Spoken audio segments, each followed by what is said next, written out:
ओम नमो भगवते वासुदेवाय। ओम नमो भगवते वासुदेवाय। नारायणं नमस्कृत्यं नरं चैव नरोत्तमं देवीं सरस्वतीं व्यासं ततो जयमुदीरये। नष्टप्रायेषु अभद्रेषु नित्यं भागवत सेवया भगवती उत्तमश्लोके भक्तिर्भवती नैष्टिके। मुखं करोति वाचलं पङ्गो लङ्घयते गिरिं यत्कृपातमहं वन्दे श्रीगुरुदीनतारिणं। श्रीचैतन्येश्वरं श्रीपरमानन्दमाधवं। हरि ओं तत्सत् हरि ओं तत्सत् हरि ओं तत्सत्। हरे कृष्ण। प्रातःकालीन श्रीमद् भागवतम के सत्र में सभी भक्तों को स्वागत है। तो आज की चर्चा के विषय है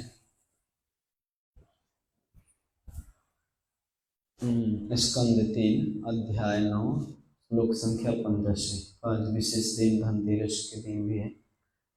वैसे कल भी कर्मकांड की दृष्टि से कल भी था, लेकिन वैष्णव तिथि अनुसार वास्तव में धनतेरस आज है। तो मैं श्लोका की उच्चारण करूंगा, आप पीछे पीछे दोहराने का प्रयास कीजिए।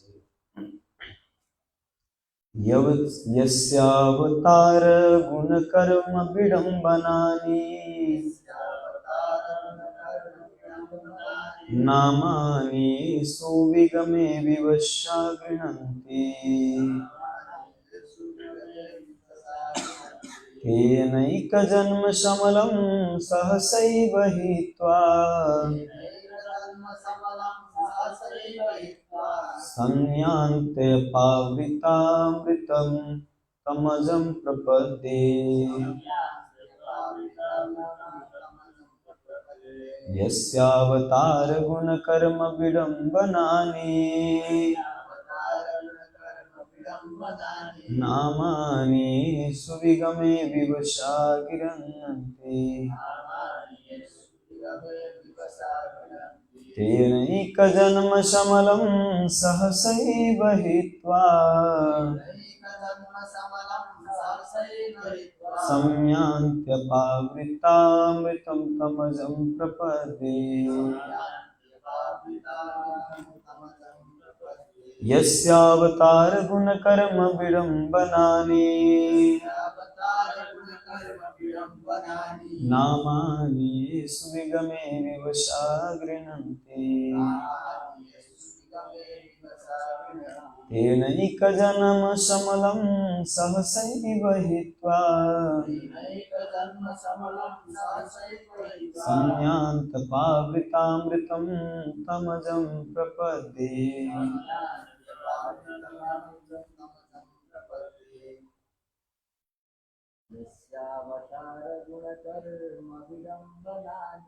यस्यावतार गुण कर्म विडम्बनानि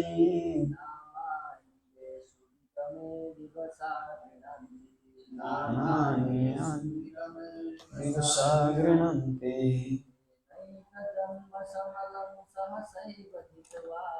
तेनैकजन्म समलं सहसैव हित्वा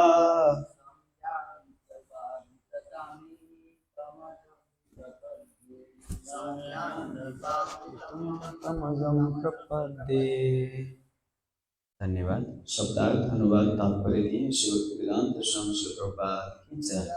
यस्य जिसके अवतार अवतार गुण दिव्य गुण कर्म कर्म विडम्बनानि सभी रहस्यमय नामानि दिव्य नाम ये वे असुविगमे इस जीवन को छोड़ते समय विवशाः स्वतः गृह्णन्ति आह्वान करते हैं।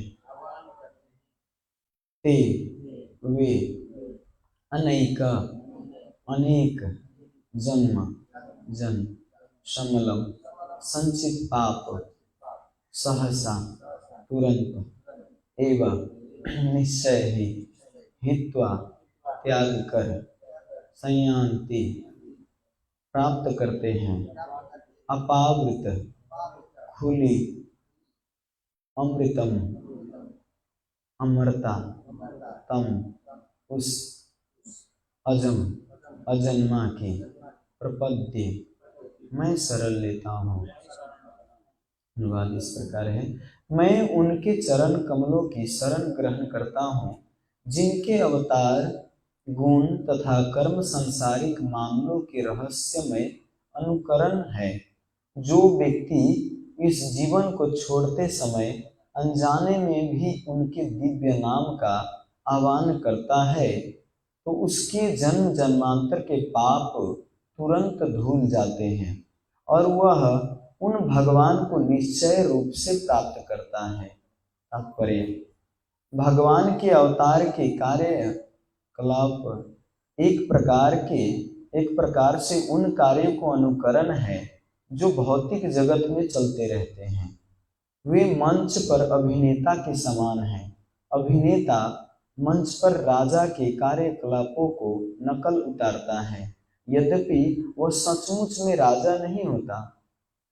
इसी तरह जब भगवान अवतरित होते हैं तो वे ऐसी भूमिकाओं का अनुकरण करते हैं जिनसे उन्हें कुछ भी लेना देना नहीं होता। भगवत गीता 4:14 में कहा गया है कि भगवान को उन कार्यों से कुछ भी लेना देना नहीं होता जिनमें वे लगे हुए प्रतीत होते हैं। न माम कर्माणि लिम्पन्ति न मे कर्मफले स्पृहा। भगवान सर्वशक्तिमान है। वे अपनी इच्छा मात्र से कोई भी कार्य अथवा प्रत्येक कार्य कर सकते हैं। जब वे कृष्ण के रूप में अवतरित हुए तो वे उन्होंने यशोदा तथा नंद के पुत्र के रूप में भूमिका निभाई और अवतरित हुए तो और उन्होंने गोवर्धन पर्वत उठाया।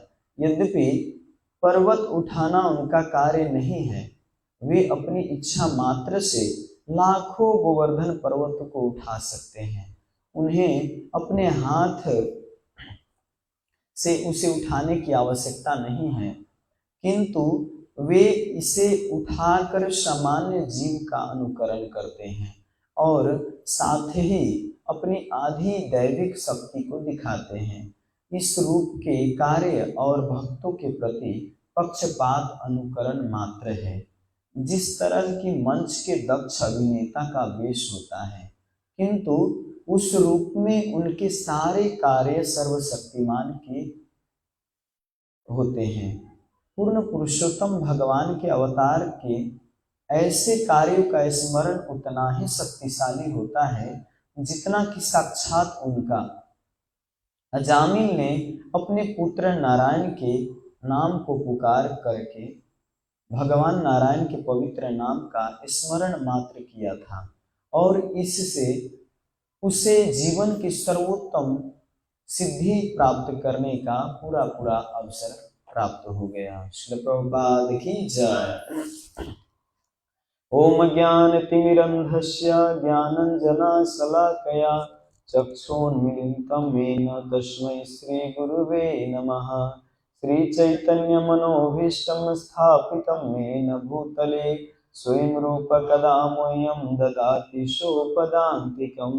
वन्देऽहं श्रीगुरो श्रीयुतापदकमलं श्रीगुरु वैष्णवांश्च। श्रीरूपं साग्रजातं सहगण रघुनाथान्वितं तं सजीवं साद्वैतं सावधूतं परिजनसहितं कृष्णचैतन्यदेवं श्रीराधाकृष्णपादान् सहगण ललिता श्रीविशाखान्वितांश्च।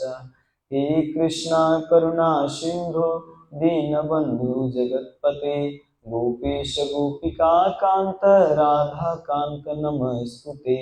तप्त कांचन गौरांगी राधे वृंदावनेश्वरी वृषभानुसुते देवी प्रणमामि हरिप्रिये। वाञ्छाकल्पतरुभ्यश्च कृपा सिन्धुभ्येव च पतितानं पावनेभ्यो वैष्णवेभ्यो नमो नमः। नमो ओं विष्णुपादाय कृष्णपृष्ठाय भूतले श्रीमते भक्तिवेदांत स्वामी नामिने। नमस्ते सरस्वती देवे गौरवाणी प्रचारिणे निर्विशेष शून्यवादी पाश्चात्य देश तारिणे। जय श्री कृष्ण चैतन्य प्रभु नित्यानंद श्री अद्वैत गदाधर शिवासादि गौर भक्तवृंद। हरे कृष्णा कृष्ण कृष्ण हरे हरे, हरे राम राम राम हरे हरे।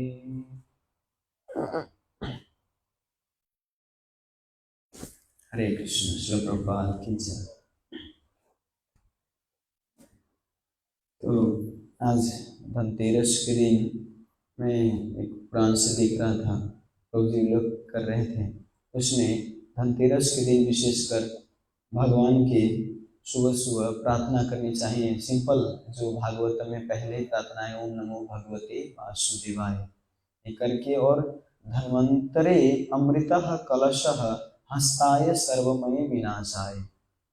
इसका अनुवाद यहाँ पे है कि आप स्वयं भगवान वासुदेव हैं और आपके हाथ में अमृत कलश है जिसमें सभी भव रोगों और व्याधियों को विनाश करने की शक्ति है।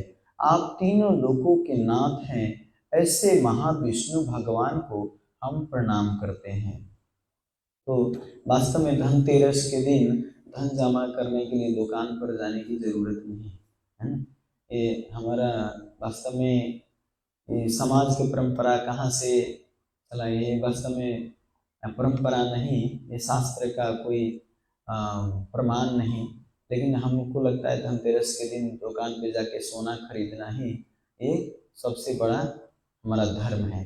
लेकिन वास्तव में धनतेरस के दिन भगवान धन्वंतरी के पूजा करना, उनके लिए आराधना करना, और देखिए भगवान वासुदेव की यहाँ पे प्रार्थना है धन्वंतरी भगवान का अवतार, लेकिन यहाँ पे धन्वंतरी भगवान को ओम नमो भगवते वासुदेवाय कह के प्रार्थना कर रहे हैं।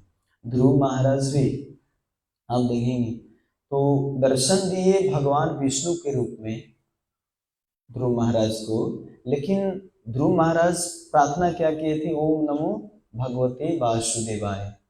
ध्रुव महाराज भी प्रार्थना की थी ओम नमो भगवते वासुदेवाय, लेकिन भगवान के उस ऐश्वर्य रूप में वो आराधना की थी, इसीलिए उनको भगवान विष्णु के रूप में दर्शन हुए। लेकिन आराधना किनका की थी, कृष्ण का है, क्योंकि जो वासुदेव के पुत्र हैं, जो वसुदेव के पुत्र हैं वासुदेव, उनको वो कृष्ण है। तो वास्तव में इस धन्वंतरी भगवान की आराधना करनी चाहिए कि यहाँ पे कहा गया है कि व्याधियों का विनाश करने की शक्ति है अगर भगवान से प्रार्थना करें तो। आप कई वीडियो देखे होंगे जिसमें डॉक्टर लोग अपना ऑपरेशन अगर हो जाए या ऑपरेशन करने से पहले धन्वंतरी भगवान की प्रार्थना करके तब जाके ऑपरेशन शुरू करते हैं। कई ऐसे क्या कहते हैं, आयुर्वेद का भी हॉस्पिटल है जहाँ पे धन्वंतरी भगवान का बहुत बड़ा बड़ा फोटो लगा के रखे हैं, क्योंकि धन्वंतरी भगवान सारे व्याधियों का मेन वो है। तो व्याधियों को नष्ट करने वाले भगवान धन्वंतरी के पास वो अमृत कलश है। तो और दूसरा बात है कि जो श्रील प्रभुपाद जी ने हमें रोजाना इस श्रीमद् भागवतम के श्रवण करने का मौका दिए हैं, तो ये आज कार्तिक महीना में आप अनुमान नहीं लगा सकते कि कितना महिमा है श्रीमद् भागवतम अध्ययन करने की, श्रवण करने की, है ना। तो ये आज दिए हैं भगवान के अवतारों के बारे में। यहाँ मैं अनुवाद फिर एक बार पढ़ता हूँ। मैं उनके चरण कमलों की शरण ग्रहण करता हूँ जिनके अवतार गुण तथा कर्म सांसारिक मामलों के रहस्यमय अनुकरण है। जो व्यक्ति इस जीवन को छोड़ते समय अनजाने में भी उनके दिव्य नाम का आह्वान करता है, उसके जन्म जन्मांतर के पाप तुरंत भूल जाते हैं। वह उन भगवान को निश्चित रूप से प्राप्त करता है। हमारे जन्मों जन्म के पाप जमा होगा हमारे जीवन में, है ना, लेकिन भगवान के अनजाने में भी भगवान के नाम लेने से सारा पाप नष्ट हो जाता है। अनजाने में भी भगवान की कितनी बड़ी अनुकंपा है, अनजाने में भी नाम लेते हैं तो उनका पाप दूर हो जाता है। आप सिंपल एक उदाहरण ले सकते हैं, जैसे हमको पता नहीं आपका नाम प्रफुल्ल है? हमको पता नहीं आपका नाम प्रफुल्ल है, लेकिन हम अगर प्रफुल्ल प्रफुल्ल अगर आपके नाम से हम यहाँ पे क्या कहते हैं कुछ चढ़ाएं या प्रार्थना करें आपके नाम लेके, या आपको बुलाएं, तो आपको पता है कि ये मेरा नाम ले रहा है या नहीं ले रहा है, लेकिन फिर भी आपको प्रसन्नता होगा ये मेरा नाम ले रहा है।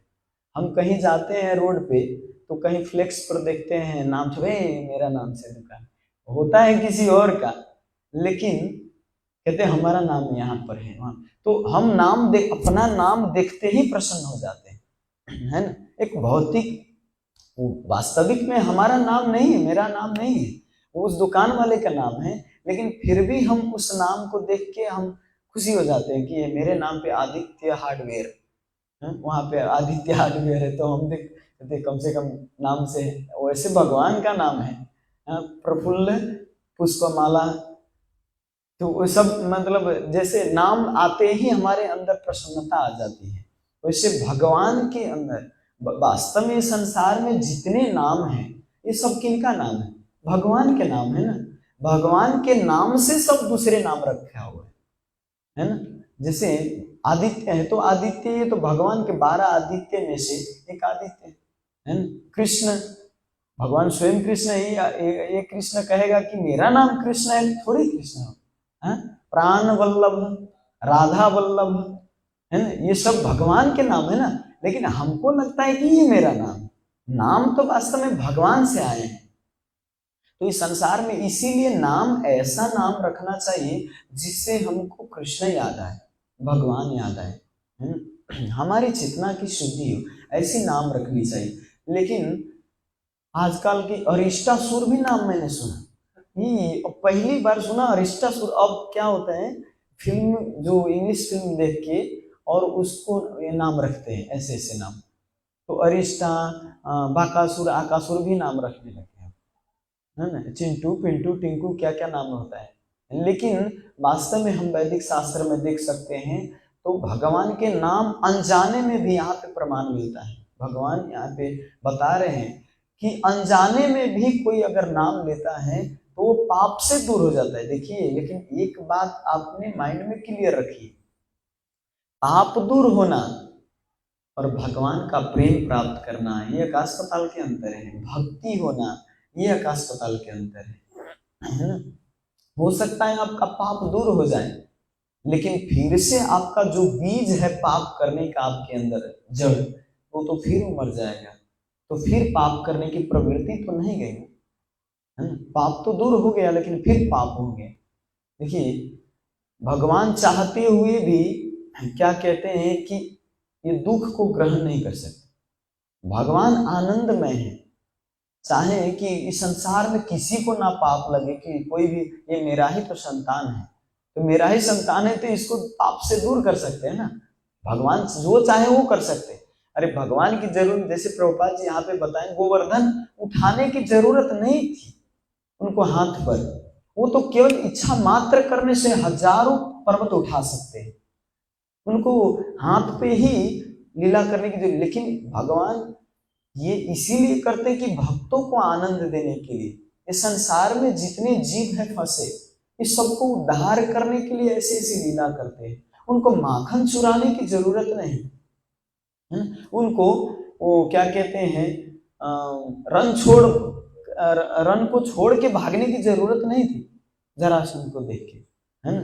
फिर भी उनकी पूजा होते हैं, द्वारिका में, अभी भी गुजरात में पूजा होती है उनकी, वहां पे गाते हैं, द्वारिका नो राथ मारो राजा रन छोड़ छे, अनि मनि माया लगानी रे, सुदामा नो मित्र मारो राजा रन छोड़ छे, अनि मनि माया लगानी रे, अनि मनि माया लगानी मारवाला, अरे तन मन माया लगानी रे, राधानो श्याम मारो राजा रन छोड़ छे निमन माया लगानी रे।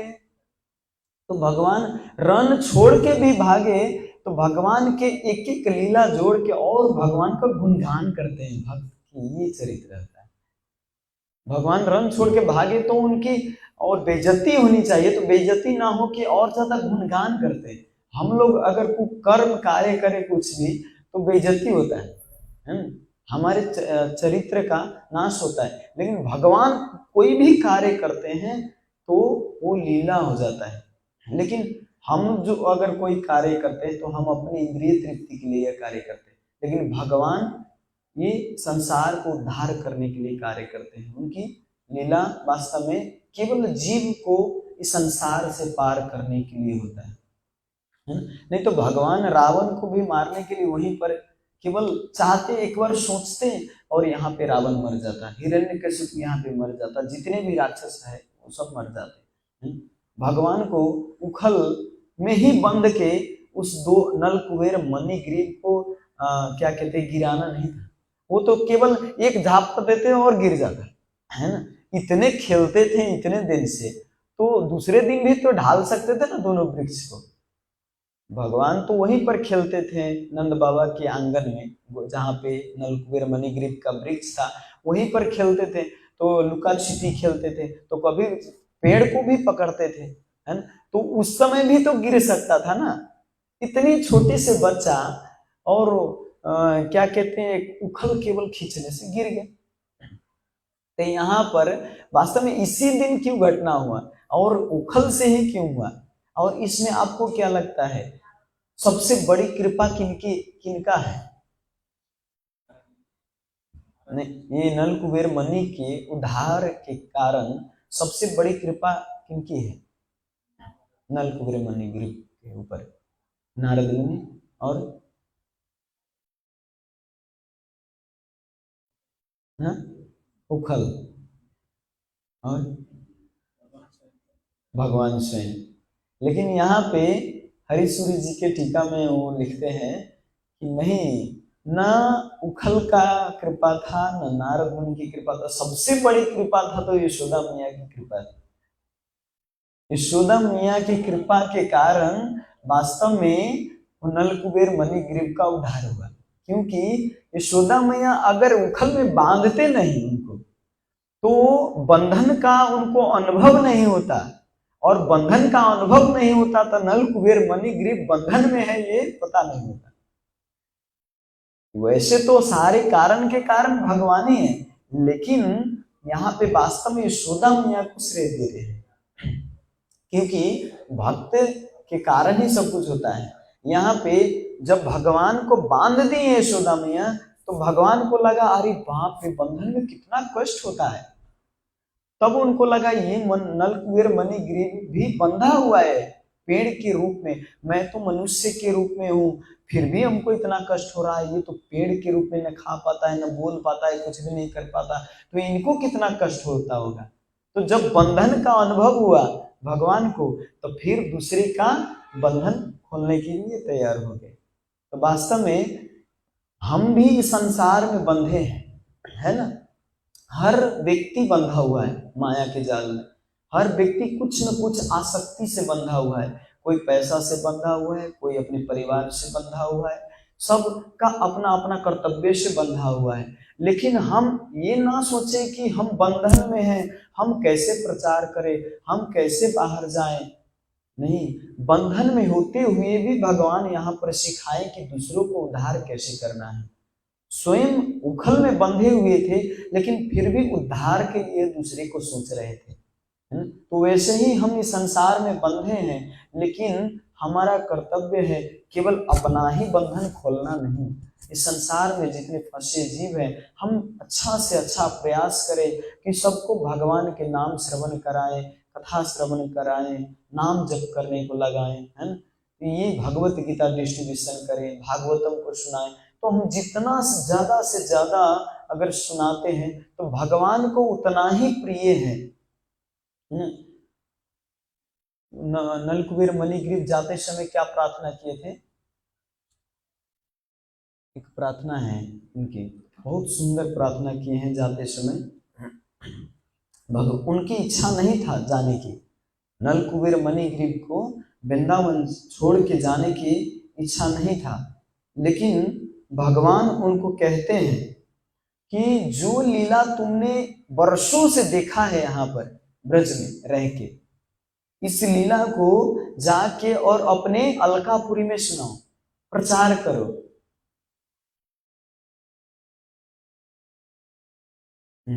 हाँ, बानी गुणानुकथने श्रवणो कथायाम हस्तौ च कर्मसु मनस्तव पादयो नः स्मृत्याम शिरस्तव निवास जगत प्रणामे दृष्टि शताम दर्शनेस्तु भवत्तनो नाम।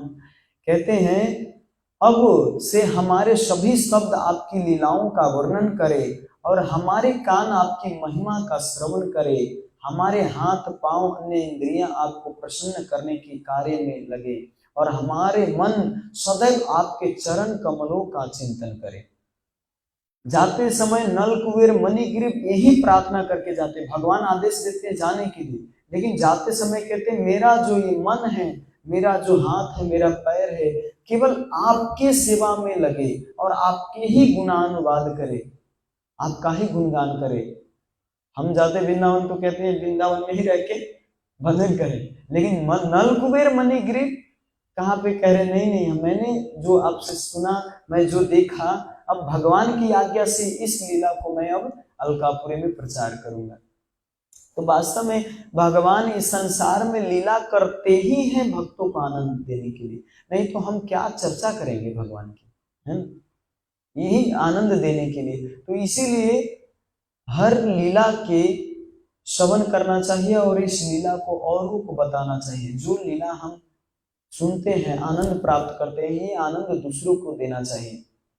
देखिए, और यहाँ पे महिमा विशेष कर बता रहे हैं, नाम की महिमा, यानी भगवान के अनजान में भी कोई नाम लिया तो अजामिल तो अनजान में नाम लिए थे, नारायण नारायण, मरते समय नारायण नारायण बोल, वो तो अपने पुत्र को बुला रहे थे, इसीलिए वहां पे यमदूत कंफ्यूज हो गए कि ये तो नाम लिए अपने पुत्र के, तो विष्णुदूत कैसे आ गए यहाँ पर, यहाँ पे तो अपने पुत्र का नाम लिया, तो विष्णुदूत कैसे आ गए। तो वहां पे विष्णुदूत बताते हैं यमदूतों को कि ये नाम आखिर में भगवान का ही है ना, इनका परमानेंट इनका नाम थोड़ी है। अब मानिए ये मर गया तो इसके बाद कौन रहे, सब ये परमानेंट तो वास्तव में भगवान से आया है ना नाम, ये अनजान में भी नाम लिया लेकिन भगवान का नाम लिया। और विष्णुदूत कहते तुमको भगवान के नाम की महिमा पता नहीं, पहले जाके और इसकी शिक्षा कोचिंग लेके आओ अपने यमराज से, है ना। यमदूतों को बताते हैं, यमदूत तो आश्चर्य में पड़ जाते हैं कि बाप रे, मैंने इतने दिन से ये कार्य कर रहा हूं, आज तक ये पता नहीं कि कौन व्यक्ति को लाना है किसको नहीं लाना है, इन नाम के महिमा के बारे में पता नहीं।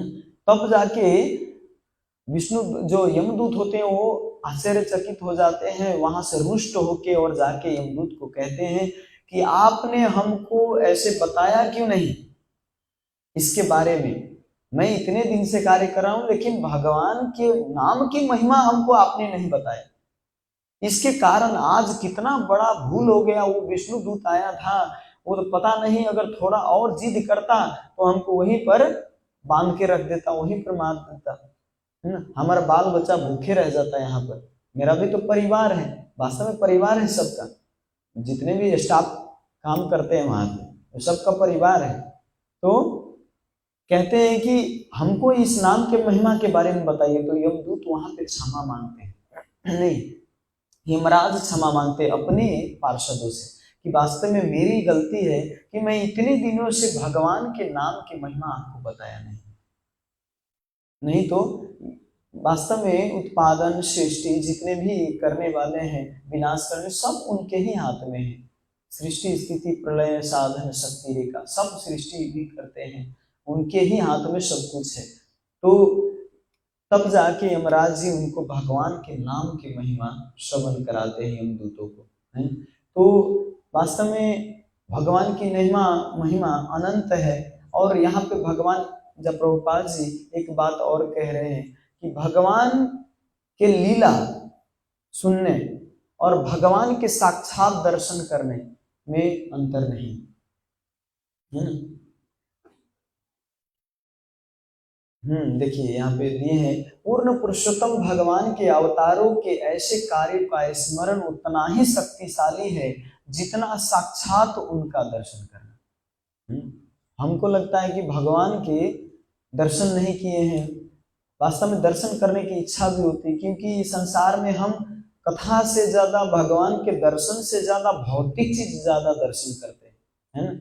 तो ज्यादा भौतिक चीज दर्शन करने के कारण हमारे माइंड में वो बैठा नहीं है, भगवान की वो रूप माधुरी, लीला माधुरी, भगवान की कथा हमारे अंदर वो ऐसा स्वभाव बैठा नहीं है, इसीलिए मेन हमारा ये चित्त नहीं लगता भगवान की कथाओं में। लेकिन यहाँ पे कह रहे अगर ध्यान पूर्वक कहीं से भी हमको लगता है, हमको पता है मैं अच्छा नहीं कथा कर पाया या मैं अच्छा नहीं बता पाया, लेकिन फिर भी आप श्रद्धा करके श्रीमद् भागवतम के आप प्रभुपाद जी के तात्पर्य को श्रवण करते हो, हाँ, जो भी मैं इसमें बोल रहा हूं, अगर इसमें कुछ आपको अच्छा लगे उसको आप ग्रहण कीजिए। जो आपको लगता है ये व्यक्ति ये गलत बोल रहा है ना, ये इनका सही नहीं है, तो आप उनको छोड़ दीजिए। हंस वास्तव में हमको राजहंस बनना है। जब तक हम इस अन्नमय प्लेटफॉर्म पे रहेंगे तब तक हम वास्तव में राजहंस नहीं बन पाएंगे। राजहंस क्या करते, पानी में भी दूध जो गिरा होता है उसको केवल दूध को पी लेते हैं और पानी को छोड़ देते हैं। तो हमारी चेतना यहाँ पे नल कुबेर मणिग्रीव भी कहते हैं, मैं जहां भी देखूं केवल आपके रूपों, क्योंकि आप ही सब जगह विस्तार है, तो आपके रूपों को भी मैं देखूं, ये भी प्रार्थना करते हैं। तो वास्तव में भगवान से ऐसी प्रार्थना होनी चाहिए और उनकी लीला श्रवण करने की सामर्थ्य भी उन्हीं से मांगनी चाहिए, क्योंकि उनकी लीला श्रवण करने की सामर्थ्य हमारे अंदर है नहीं, हमारे अंदर रुचि भी नहीं है, तो उनसे ही प्रार्थना करना चाहिए कि हे प्रभु आपके लीला माधुरी श्रवण करने की सामर्थ्य हमें दीजिए, नाम जप करने की सामर्थ्य दीजिए। और एक बात बता रहे थे वैष्णव आश्रय स्वामी महाराज, बहुत सुंदर बात बता रहे थे कि भक्ति जो है वो भगवान नहीं दे सकते, भक्त दे सकता है आपको भक्ति। जो भक्त इसमें लगा हुआ है, दिन रात मेहनत कर रहे हैं, वो आपको बता सकता है कि भक्ति कैसे करना है। भगवान तो नहीं बताएंगे कि आपको भक्ति कैसे करना है, अपने भक्त के माध्यम से बताते हैं। भागवतम में भी कहते हैं भगवान, आचार्य माम भी जानियत नवमनि करिहिचित न मूर्ते बुधया सुएत सर्वदेव मयो गुरु। आचार्य गुरु जो है वो मेरा ही दूसरा रूप है, मैं ही भेजता हूं उनको सिखाने के लिए। तो हम जो भी अगर गुरु परंपरा को पालन कर रहा है उनका हमें सुन के और अपने जीवन में धारण करके धीरे धीरे प्रयास करना चाहिए, तो हम भी वास्तव में भगवान के शुद्ध भक्त बन सकते हैं। लेकिन इसके पहले हमें शरणागत की जरूरत है, हमें श्रद्धा की जरूरत है ना। जब तक ये श्रद्धा नहीं, तीव्रता नहीं, तब तक कोई भी गुरु भी कान पकड़ के आपको नहीं भक्ति दे सकता, है ना, नहीं दे सकता। आप कहेंगे प्रभु जी तो फिर जगाई मधाई ऐसे अजामिल को भी कैसे भक्ति मिला? उनको भी चांस दिया गया। जगाई मधाई को डायरेक्ट प्रेम नहीं, उनको चांस दिया गया। जब जगाई मधाई को सर काटने वाले थे तो उस समय नित्यानंद प्रभु ने बचाया, और बचाने के बाद उनके अंदर थोड़ा प्रेम का भाव आया, और जैसे ही आलिंगन किए गौरांग महाप्रभु जगाई मधाई के, तो भगवान का शरीर नीला पड़ गया। इतना पाप किए थे जगाई मधाई, नीला पड़ गया, है ना, थोड़ी देर के लिए। अब तो पाप तो सब ग्रहण कर लिए जगाई मधाई को, वो तो प्रेम उन्मत्त हो गए। लेकिन वास्तव में उनकी कृपा क्या हुआ, विनम्र बना दिए, बता दिए, उनको समझा दिए, उनको अनुभव करा दिए कि वास्तव में आपने कितना पाप किया है ना। तो जगाई मधाई ऐसे जब पाप की तो उनको अनुभव हुआ कि वास्तव में मैंने इतना पाप किया। तो जगाई मधाई, आप अभी भी जिन नवदीप धाम में जाएंगे, ब्रजमंडल नवदीप परिक्रमा करेंगे, तो वहां पे जगाई मधाई घाट है जगाई मधाई घाट पे जगाई मधाई पैर ऊपर करके और सिर नीचे करके चलते थे कि कहीं मेरा पैर न टच हो जाए इस नवदीप धाम के रज से। इस रज में चैतन्य महाप्रभु चले हैं, इसमें साधु संत चलते हैं, यहाँ नवदीप वासी धाम वासी चलते हैं, तो इस रज में मेरा पैर अगर टच हुआ तो ये अपराध होगा। तो इसीलिए पैर ऊपर उठा के चलते थे जगाई मदाई, और आके नवदीप वासी सब पैर से मारते, एक लात देते, कहते तुम ढोंगी, कल तक तो तू बहुत बड़ा डाकू था, आज तू बहुत बड़ा साधु बन रहा है, माफी मांग रहा है, ढोंग कर रहा है। फिर भी जगाई मधाई उतना ही विनम्रता पूर्वक नहीं, हमको ये सब सहना है, और सब फिर भी उनके चरण में पड़ते, दंडवत प्रणाम करते, है ना। तो ये वास्तव में हमारे जीवन में भी भगवान मौका देते हैं प्रभु जी, डायरेक्ट आपको कृष्ण प्रेम नहीं दे सकते, है ना। आपको ये मौका देते हैं प्रोसेस, जब हम धीरे धीरे कार्य करते, जब हम उस योग्य बन जाते हैं तो कृष्ण प्रेम ये आएगा, ये शुद्ध भक्ति जो है आएगा, है ना। लेकिन इसका प्रोसेस है, मौका देते हैं हमारे जीवन में, साधु संत आके मौका देते हैं, श्रील प्रभुपाद जी मौका दिए हैं, दिन रात मंगल आरती होता है ना, कथा होती है, मंदिर 24 आवर खुला रहता है। रात को आप 12 बजे मत आ जाइए, अगर रहना है तो यहाँ पे रह सकते हैं, लेकिन सुबह मंगल आरती होता है, रोज यहाँ पे जो कार्यक्रम होता रहता है। तो मेन प्रभुपाद जी ने इतना हमको सौभाग्य ये मौका दिए हैं, साधु संत इतना मौका देते हैं, लेकिन हम इस मौका को स्वीकार नहीं करना चाहते, हम उसको ग्रहण नहीं करना चाहते, तो क्या कर सकते। जो आगे बढ़ने वाला है वो बढ़ रहा है, जो नहीं करना चाहते वो तो कितना भी गुरु भी कान पकड़ के, कान पकड़ेगा, धट तू हमारा कान पकड़, हट तुम्हारा कौन है तुम मेरे, वो तो खोजने लग जाएगा। लेकिन अगर कोई सुधारना चाहता है, नहीं मेरा सुधारना, मेरे को इस संसार से पार पाना है, तो खुद झुकेगा, शरणागत होगा, तब तो गुरु भी बताएगा। गुरु भी उसी को बताते हैं, साधु संत भी उसी को बताते हैं जो सुनना चाहते हैं, जो करना चाहते हैं। अब शुरू में ही अगर डांट दिए, रिप्लाई कर दिए, तो पता चल जाएगा ये व्यक्ति सुनने वाला नहीं, तो आइए खाइए नाचिए गाइए जाइए, हाँ 10 साल 15 साल 20 साल हो जाएगा, कहेंगे हम भी मंदिर जाते हैं। हाँ नहीं आने से बहुत अच्छा है, लेकिन फिर भी जितना प्रगति होनी चाहिए उतनी प्रगति नहीं होगा।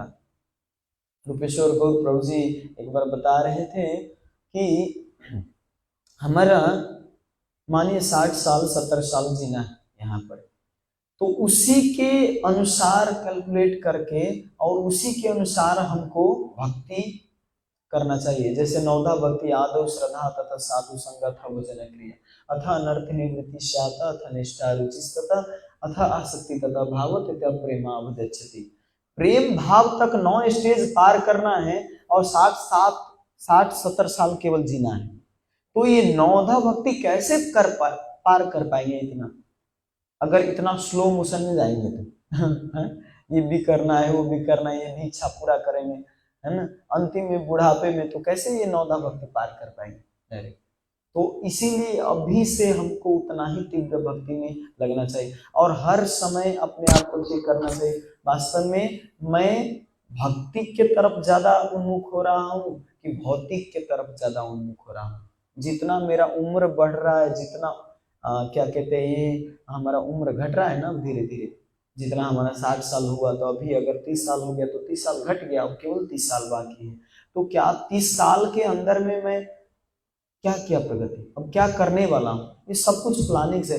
भक्ति सिद्धांत सरस्वती महाराज जी कहते थे कि चोरी भी चोरी प्लान करके चोरी करता है। चोर जो होता है वो चोरी करने से पहले प्लान करता है ना। तो भक्तों को भी भक्ति करने में प्लान करना चाहिए कि वास्तव में हमको टाइम टेबल, मंगल आरती देखिए आप, भक्ति विनोद ठाकुर के चरित्र पढ़िए, भक्ति विनोद ठाकुर के एक एक टाइम टेबल था, कब बुक लिखना है, कब दफ्तर जाना है, कब खाना है, कब स्टडी करना है, कब प्रचार करना है, सब शेड्यूल है। महाराज सबके देखिए सब शेड्यूल पैक रहता है। हमारे जितने भी आचार्य, एक बार श्री गुरु महाराज रात को श्रीमद् भागवतम पढ़ रहे थे 12 बजे रात को, तो मैंने कहा गुरु महाराज ऐसे तो आप रात रात भर भागवतम पढ़ेंगे तो आप तो और ज्यादा बीमार पड़ जाएंगे, क्योंकि ऐसे ही आपका स्वास्थ्य अच्छा नहीं है और उसमें भी रात रात को सोते नहीं हैं आप, इसीलिए तो और ज्यादा बीमार पड़ जाएंगे आप। गुरु महाराज जी बड़ी सुंदर सटीक उत्तर दिए कि गुरु महाराज बोले कि आज तक कोई भी आचार्य बताओ जो बिना जागे कोई आचार्य बन गया हो। कोई भी आचार्य जो दिन रात सोता है वो क्या आचार्य बनेगा, या जो जो दिन रात सोता है वो क्या भगवान का भक्ति करेगा। ये सोना वास्तव में टाइम वेस्ट है, लेकिन हमारा जो शरीर है वो देता नहीं, इसीलिए धीरे धीरे वास्तव में कम करने चाहिए, धीरे धीरे धीरे धीरे कम कम करते जाना चाहिए। आचार्य देखिए श्रील प्रभुपाद जी कितने सोते थे, उनके 2-3 घंटा केवल सोते थे। भक्ति विनोद ठाकुर 8 से लेकर 10 बजे रात तक सोते थे। सबका टाइम टेबल है। गौर किशोर दास बाबा जी महाराज देखिए कम सोते थे। हमारे महाराज जितने भी सन्यासी महाराज है कम सोते हैं। फिर वास्तव में धीरे धीरे अपने, लेकिन ऐसी नहीं करनी चाहिए कि पूरा स्वास्थ्य बिगड़ जाए, है ना। धीरे धीरे अगर मेंटेन करेंगे, शेड्यूल बनाएंगे तो कर पाएंगे, नहीं तो डायरेक्ट अगर पूरा अप्लाई करने लग जाएंगे तो फिर नहीं होगा। धीरे धीरे धीरे प्रोसेस में जाना, नहीं तो नहीं कर पाएंगे। इसीलिए गुरु महाराज जी कह रहे थे कि बिना त्याग किए, बिना कुछ सेक्रीफाइस किए कुछ नहीं होने वाला, है ना। तो ज्यादा से ज्यादा और रात को पढ़ना चाहिए, वो भगवान का आपको अलग से अनुभव होगा, भागवतम का अलग से अनुभव होगा। गुरु महाराज जी हमको तो फिर भी हम उठ नहीं पाते, फिर भी हम 6-6 घंटा सोते हैं। हमारा शरीर ऐसा है, 6-7 घंटा सोने के बाद भी नींद नहीं पूरा होता तो दिन में भी सो लेते, ऐसा हमारा प्रवृत्ति है ना। और गाड़ी में जाते तो गाड़ी में भी सो लेते हैं, है ना। कथा सुनते हैं तो कथा में भी सो लेते हैं, जहाँ पे गए एसी लगा थोड़ा कंफर्टेबल हुआ तो सो लेते हैं। हर समय सोना ही सोना, ये सोना दोनों सोना गलत है। ये रात को सोना भी गलत है और ये सोना क्या कहते हैं, ये भी गलत है। दोनों सोना गलत है, तो इसीलिए दोनों सोना को स्वीकार नहीं करने के सबसे बड़ा हानिकार है। हमारा प्रवृत्ति फिर जाता नहीं, है ना। तो इसीलिए धीरे धीरे प्रयास करना चाहिए, भगवत उन्मुख होना और अपने इस क्या कहते हैं गलत संस्कार को धीरे धीरे कम करना चाहिए। और इस कार्तिक महीने में ये हमारा बहुत बड़ा अपॉर्चुनिटी, कम से कम और महीना में ना हो तो कार्तिक महीना में करने चाहिए। लेकिन आप लोग भी हमारे लिए प्रार्थना कर दीजिए कि मैं भी अच्छा से कार्तिक महीने में पालन कर पाऊँ। सुबह सुबह 1-2 दिन से मंगल आरती नहीं उठ पा रहा हूँ। हरे कृष्ण। श्रील प्रभुपाद की जय, अनंत कोटि वैष्णववृंद की जय। निताय गौर प्रेमानंद। हरि हरि बोल। लेट सोते हैं तो कैसे उठ पाए, 11-12 बजे यहाँ बज ही जाता है रात।